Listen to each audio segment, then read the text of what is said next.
साधु की बेटी। जय श्री राम दोस्तों, स्वागत है आपका मेरे YouTube चैनल पर। आज फिर सुनते हैं हम एक और नई कहानी। एक समय की बात है, एक नदी के किनारे एक ऋषि रहते थे। ऋषि और उनकी पत्नी को कोई संतान नहीं थी। वे अपने जीवन की इस बात से दुखी थे। एक दिन जब ऋषि तपस्या में लगे हुए थे, तब एक पतंग ने एक चूहा को गिरा दिया और वह ऋषि की गोद में जा गिरी। ऋषि ने सोचा कि शायद भगवान ने यह चूहा उनके पास भेजा है। उसने सोचा कि अगर वह चूहे को अपने घर ले जाएगा तो लोग उस पर हंसेंगे, इसलिए उसने चूहे को लड़की में बदलने का फैसला किया। साधु उस कन्या को अपने घर ले आए। कन्या को देखकर साधु की पत्नी ने पूछा कि यह कौन है, तुम ये लड़की कहाँ से लेकर आए हो। ऋषि ने उसे पूरी कहानी सुनाई और कहा कि मैं उसे उसके मूल रूप में वापस लाऊंगा। ऋषि की पत्नी ने उन्हें तुरंत रोका और कहा कि मैं आपसे विनती करती हूँ, कृपया इसे चूहिया में न बदलें। तुमने उसे जीवन दिया है, इसलिए तुम इसके पिता हुए। चूंकि आप उसके पिता हैं और मैं उसकी माँ हूँ, भगवान ने उसे हमारे पास इसलिए भेजा है क्योंकि हमारे कोई संतान नहीं है। तब ऋषि ने अपनी पत्नी का अनुरोध स्वीकार कर लिया और वे बच्ची का अपनी बेटी की तरह पालन पोषण करने लगे। जल्द ही एक लड़की खूबसूरत युवती बन गई। 16 साल की उम्र में ऋषि की पत्नी ने अपनी बेटी की शादी करने का फैसला किया। उसने अपने पति से अपनी बेटी के लिए एक उपयुक्त लड़का ढूंढने को कहा।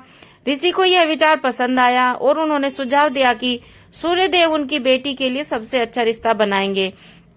पत्नी इस पर सहमत हो गई और ऋषि ने सूर्यदेव से प्रकट होने की प्रार्थना की। जब सूर्यदेव प्रकट हुए तो ऋषि ने उनसे अपनी बेटी के विवाह करने के लिए कहा, लेकिन लड़की ने इस पर विचार को अस्वीकार कर दिया और कहा, क्षमा करें, मैं सूर्यदेव से विवाह नहीं कर सकती क्योंकि वह बहुत गर्म है। मैं उसकी गर्मी और रोशनी में राख हो जाऊंगी। कन्या की यह बात सुनकर साधु निराश हो गए। उन्होंने सूर्यदेव से पूछा कि क्या वे उनकी बेटी के लिए कोई वर सुझा सकते हैं। सूर्यदेव ने कहा, बादलों का स्वामी उसके लिए एक अच्छा साथी हो सकता है क्योंकि वे एकमात्र व्यक्ति हैं जो सूर्य की किरणों को आसानी से रोक सकते हैं।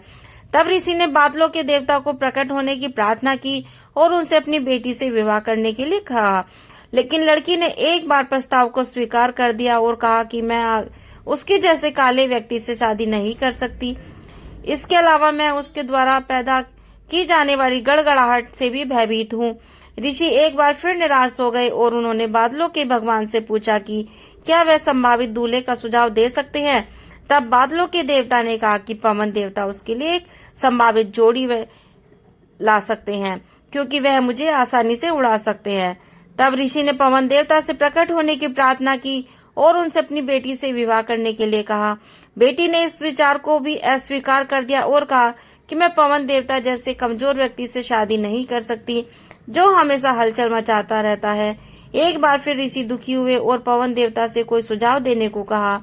फिर पवन देवता ने उत्तर दिया, पर्वत का स्वामी ठोस है और हवा के कठोर झोंकों को आसानी से रोक सकता है।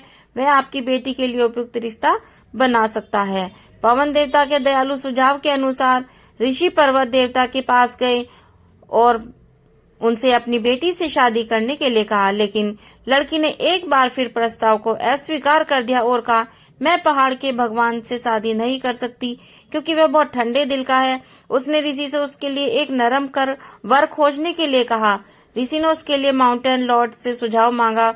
माउंटेन लॉर्ड ने उत्तर दिया कि एक चूहा उसके लिए एकदम सही साथी होगा क्योंकि वह नरम है और आसानी से पहाड़ में छेद कर सकता है। बेटी ने चूहे से शादी करने का विचार मंजूरी दे दी। इसके अलावा वह इस प्रस्ताव से प्रसन्न थी। ऋषि ने कहा कि नियति है, आप एक चूहा के रूप में आए थे और आपकी शादी एक चूहे से ही तय हुई है। यह कर ऋषि ने लड़की को वापस मादा चूहा में बदल दिया। मादा चूहे की शादी चूहे से हो गई और उसके बाद वे खुशी खुशी रहने लगे।